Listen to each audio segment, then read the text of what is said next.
How you doing, YouTube? Matt Massa Beer Reviews back with Kuhnehenn Barley Wine.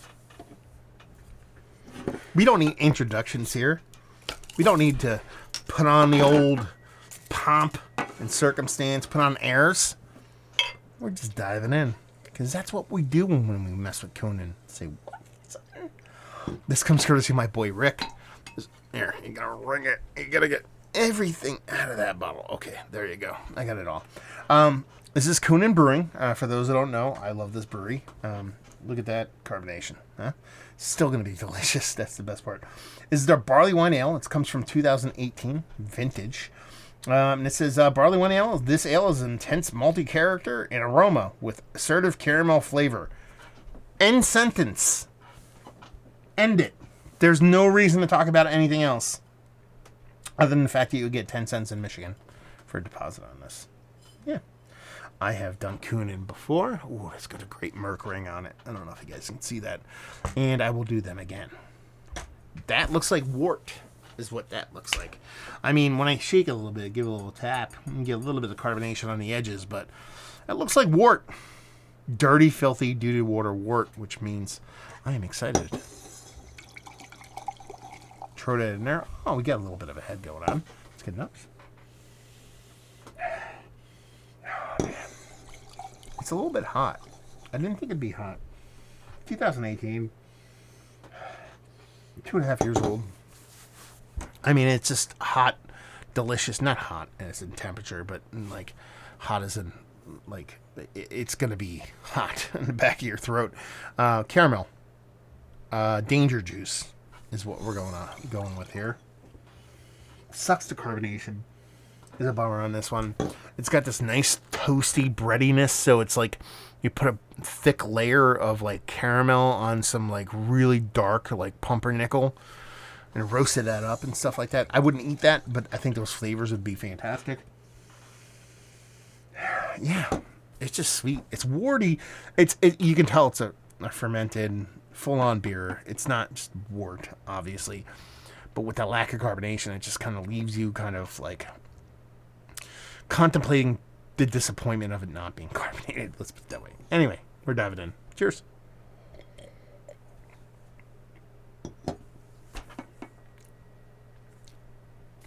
It's so disappointing, man. Because there is every square bit of this beer being fucking fantastic.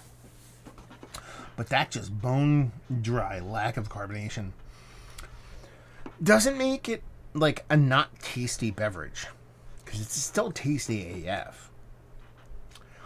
It's just, if you had a proper carbonation on this beer, it would be that much better. Now, why would it be that much better? Let's talk about that instead of talking about this beer, because listen, caramel water, richness, that goes beyond just caramel. It's like a toasted creme brulee, like caramel with a little bit of spiciness. Done and done. It's not so much that this beer sucks, because it doesn't. It's the lack of carbonation in twofold. One, it lacks carbonation because there probably wasn't a great seal on this beer, so it's just lost its carbonation, and in part had oxidation kind of dent it from that end of things. Oxidation isn't necessarily an overtly bad thing when it comes to big beers like this. And it hasn't really damaged this beer all that much. The oxidation hasn't. But I think there was a poopy enough seal on this to where it lost carbonation so fast to where the beer just, with that lack of carbonation, it's not so much how do I put it? It's oxidized because oxygen could get in, but more often than not, oxygen can get in these beers while still retaining a seal good enough to hold carbonation at a relatively decent point. Just so happens this one let oxygen in at a rate too quickly and let oxygen or carbonation out too fast to where the oxidation part hasn't done it that dirty, but it's released too much carbonation or never carb to begin with, because that can happen too. To where it's missing that component in the beer because it's not overly oxidized. It just doesn't have that much of a carbonation in it. And you're talking about 2018, 2.5 years. maybe that's the case that it just didn't carb properly to begin with. 'Tis what it is. But if you had the carbonation in this beer, I think it would be a little bit less oxidized. I think it would be a little bit more vibrant. And then you'd also have that carbonation, which is almost critical. It doesn't have to be effervescent, sprightly, champagne level carbonation, but you need that carbonation in order for this beer to deliver all that delicious, tasty caramel, burnt caramel, creme brulee-ness all over your tongue. Otherwise, it's just slick like water, and it just runs off, and you just don't get what the beer is supposed to be like. I'm going to tell you what I'm going to do right now. Is I'm going to go in my fridge, and I will get the lowest ABV porter I possibly can. The most aggressively carbonated malt forward beer that is super low in ABV. And I'm going to mix those. Mix this and that together. Because I'll get the carbonation from that other beer. Let this beer's malt and sweet deliciousness kind of overpower that and give me something that I should have.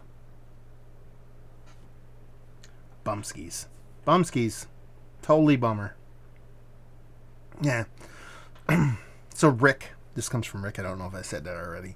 He sent me off four Kuhnehenn beers. This is the third one I will be reviewing. 3. Well, third of 4. And the other 2 were glorious. And this one's kind of a bummer. That's nothing to do with Rick. It has nothing to do with Kuhnehenn. It's just that's part and parcel of these beers. It comes with age, comes with style, the whole 9. Drinking this and the way it is and how it presents itself to me is not going to be something where I go, oh man, should I waste my money on Kuhnehenn anymore? I'm like, yeah, this is it, man. Sometimes you just, sometimes you get punched and sometimes you get punched out, man. This is the one case where you get punched out. So it's still going to be a fun beer to kind of blend and put into something to make it a funner beer. But it's kind of missing the components that make it epic. Yeah. I'm not even going to talk about, like, is it one of the better barley wines? All that stuff. Going to skip it. Because just being as flat as it is, it just doesn't deserve that. Because the bottle that you have right now, that's a 2018 version, you'll probably crack it. It'll be carbonated and be delicious. So for me to sit here and be like, it's garbage, or it's not good, it's just me dealing with a anomaly. Let's put it that way. There you go. Review in the books. Hopefully you guys enjoyed it. Down there if you want to talk about it. Massive Beers if you want to check me out doing the social media stuff. Beer Massive if you want to check me out doing the whole podcasting thing. Hopefully you guys enjoyed the review. Hopefully enjoying a little Kuhnehenn right now. Hope to see you next time.